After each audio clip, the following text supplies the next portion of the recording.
final step in building our table model will be to apply a wood texture so that the table matches the research image, then to add lighting, put the drawing into perspective, and create a final PDF output.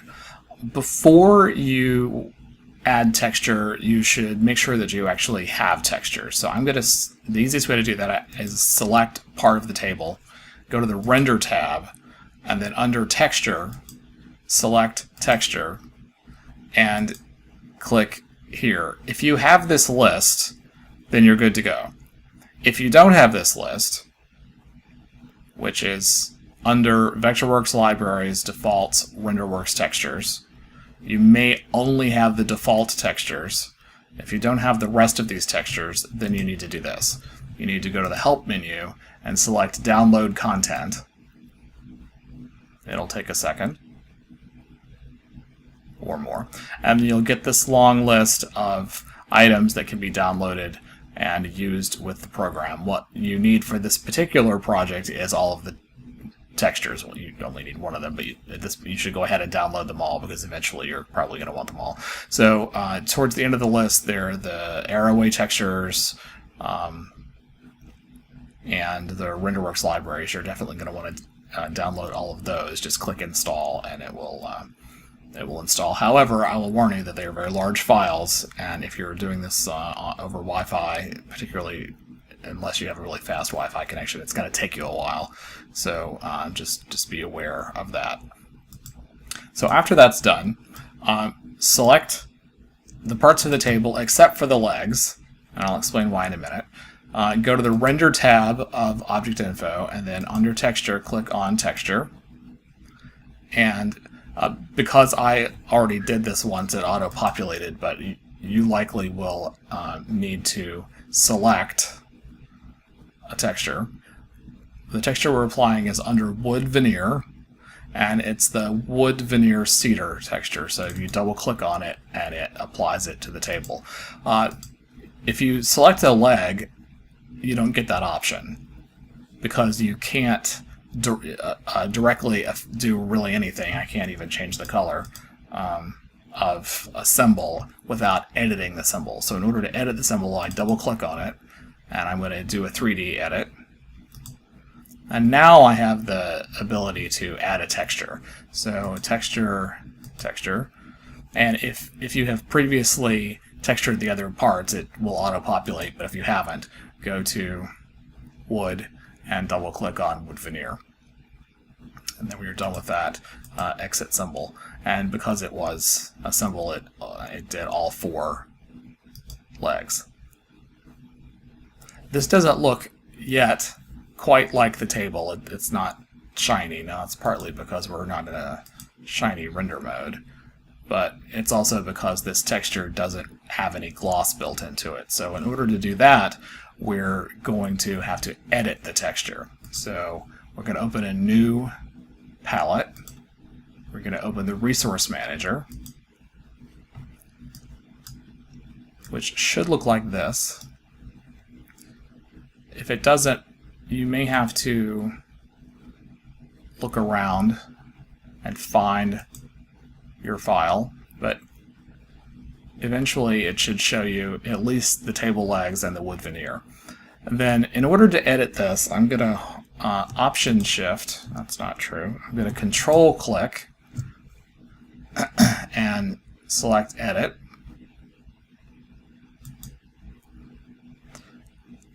So that I can see what's going on, I'm going to put the preview into Sphere. This is the menu that lets you create your own custom textures and also edit built-in textures. This texture currently has no reflectivity, which is why it doesn't look like it has a glossy finish, so I'm going to give it a glossy finish, plastic, and I'm going to edit that and go ahead and turn it up to 75%. Okay, so now it should be shiny, and when I click OK, the model will render again, and it should look like this now, which actually looks worse because of the way it's being lit, but at least you can see now that it does have a sheen to it. So I'm going to go ahead and close the Resource Manager. And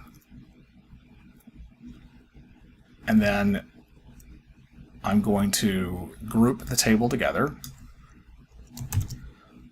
And you'll notice that our sample table is turned 45 degrees, so I'm going to go ahead and go into Top View and rotate the table 45 degrees. And then go back to Front. And I'm just out of curiosity going to re-render. Okay, that starts to look better. We'll solve our flat problem there in a moment when we work on the lighting and put this into perspective. So I think putting it into perspective is probably the next step. So I'm going to go ahead and go to OpenGL and put myself into normal perspective. And then using the flyover tool, adjust the angle, and then I'm going to zoom in some and adjust the angle again. Zoom out a little bit maybe. I think that seems like a pretty good. You might want to play with yours until you get it. Slightly better than mine, but I think that seems pretty good. It's not exactly centered, but I think it's easier to center it by moving the page at this point than it is to move the model anymore. Okay, so I think that looks good. I'm going to go ahead and save that view as front perspective.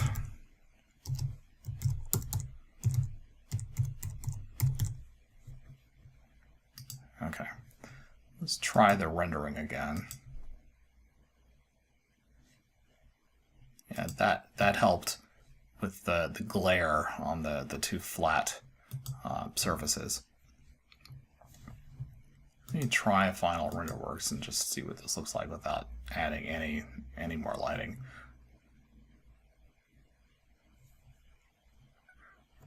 So that doesn't look too bad. So you might ask yourself, he keeps saying adding lighting, but I can see it. If there's no lighting, why does it appear to be in the dark? And the answer is because there's always a built-in ambient light. Well, it's not always there, but it's a default under View Lighting, set lighting options. Ambient light is turned on by default. If you turn it off, even then, there's if all the lighting is off, including the ambient light, there's a default light that the program just sort of turns on because it doesn't make any sense to be working completely in the dark. So you have to have some sort of light to see what's going on. So if there aren't any lights in the model, the program will automatically generate a light. If there are lights in the model and they're all off, and you turn ambient lighting off, then it will actually be in the dark because it assumes that you really want to be in the dark. It's not just a mistake. But if there aren't any lights in the model, you can't. Ironically, you can't actually be in the dark, which is a little counterintuitive. But at any rate, so I'm going to go ahead and turn ambient back on. And you'll see that lights things up a little bit. I'm also going to turn on something called ambient occlusion, and I'm going to go into OpenGL to do this so that you can see it a little faster. So view lighting options. Watch what happens when I turn ambient occlusion on. It's a little subtle here, but I'm going to turn it on and turn it off.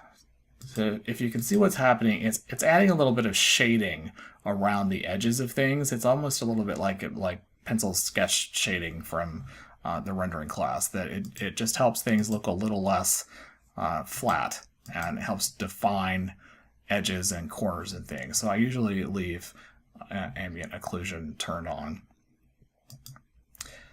So in order to make this look a little more realistic, I'm going to actually add some lights. So in order to do that, I'm going to go to top plan, and then in the visualization palette, I'm going to add a light. I'm going to add point source, and I'm just going to put it basically right here. And I'm going to leave all the defaults. Then I'm going to shift to left view, go into wireframe, and move it up. And let's see what happens.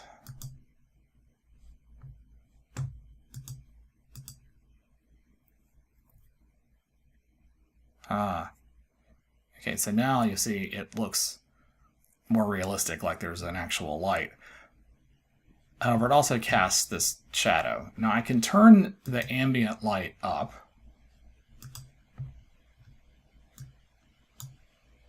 Which will help with the shadow. But then it all starts to look washed out. So rather than do that,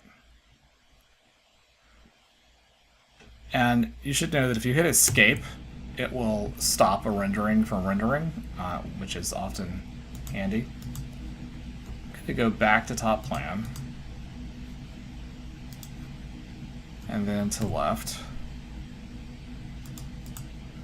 and add another light source that's underneath the tabletop that'll sort of light up underneath the table, but I'm going to tell it to not cast shadows, and I'm going to turn the brightness down to 50. So that it's not competing with the main light source. And if we go back now and try this, final quality. Okay, that looks better. So now you can still see what's going on underneath the table. But it looks much more realistic. So there is our final model, which looks pretty close to the research image. So now it's just a matter of saving this as PDF, export PDF, and it's going to take a little bit of time. The more complicated your textures are, and particularly if you have shiny things or transparent things, the slower the rendering will be. I'm going to speed this up.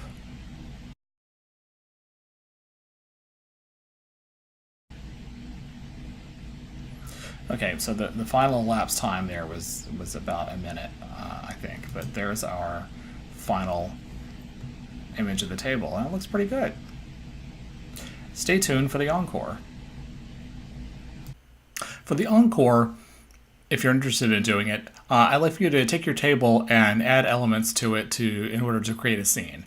I've done a semi-realistic scene here by adding real things to the table from the Vectorworks stock props, and I'll show you how to do that. I'll talk you through very basically how I did what I did, but don't feel compelled to do something realistic. Feel free to use your imagination. Table in space, table on a football field. What can you do with this table that will make it interesting? Feel free to play around with the texture on the table. If you want to turn it into a steampunk table, whatever that means to you, go for it. So really use your imagination and see what you can come up with to incorporate your table into a scene or a still life. So in order to create this scene, I made two elements and then imported the rest of them from Vectorworks. Actually, I made 3 elements. I'll talk about the third one in a second. But the first thing I did was draw a giant rectangle in top view and extrude it -1 inch in order to create a floor for it all to sit on. And then I added a floor texture to the floor. Then I created a background for the model so that it was dark. You can create backgrounds out of any image or just a color. In order to do that, in the resource manager, you create a new resource, RenderWorks background, create. You can give it a name, and then the background can be an image. It can be a physical sky, and there are some that are built in. You can take a look at that. In my case, I built a 2-color background that was brown on the bottom and black on top. I'm going to cancel that because here it is, brown background. Like I said, you could bring in an image of anything and create it. And then in order to apply the background, in the navigation palette, which you should remember from last semester, on the design layer, if you edit the design layer, there's a space to indicate a background. You just pick the background that you've created. There also are some built-in backgrounds if you're interested in that. I'm going to put that back.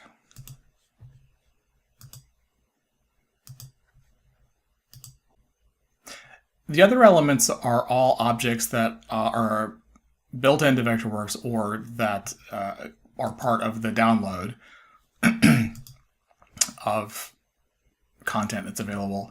And you find them through the resource manager. So if you click here on Open Files, Vectorworks Libraries, Building Furnishings, Area Rugs, which is where the rug came from, Scenic Elements, there are chairs, there's all sorts of stuff. Most of these things came from residential accessories. So if you open that, here are the books, here are the vases, and you simply grab them and drag them in to your drawing. Working in perspective is not a great idea. So we're going to go to 2D plan. The thing that I just drug in is here. Books. But you can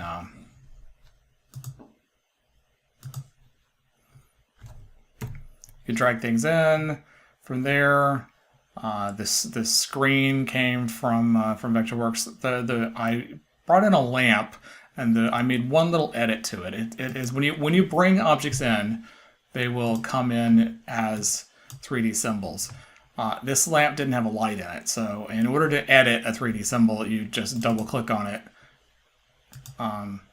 and it'll bring you into the symbol. And there was a model light bulb. I deleted the light bulb and just added a light source inside the light. So that's the only change that I made. So everything else is straight from the Vectorworks library. So feel free to explore those. Like I said, make up your own props. And see what you can come up with. This is something called an image prop. It's the one thing that is not 3D. I felt like there needed to be a cat sitting under the table, don't ask me why. But image props allow you to take photographs or images and turn them into 2D props. It's kind of like having a what do they call those things? Standees. Cut out two-dimensional people that you can pose with your photo. That's kind of what an image prop is. It's a 2D prop of something that would be really difficult to model in 3D, and it's usually something that's kind of incidental to what you're doing. So if you're interested in using an image prop, you can go to the help menu and look up image prop, and it'll tell you how to build it. But so there we have it. And then after I created this model, I rendered it in Final Render Works and did an output. So let's see what you can come up with. If you have specific questions about how anything that you're interested in doing with the Encore here, feel free to ask me specific questions. I can try to help you figure out how to do any kind of specific thing that you're trying to doing. So have fun with this, and I'm interested to see what you come up with.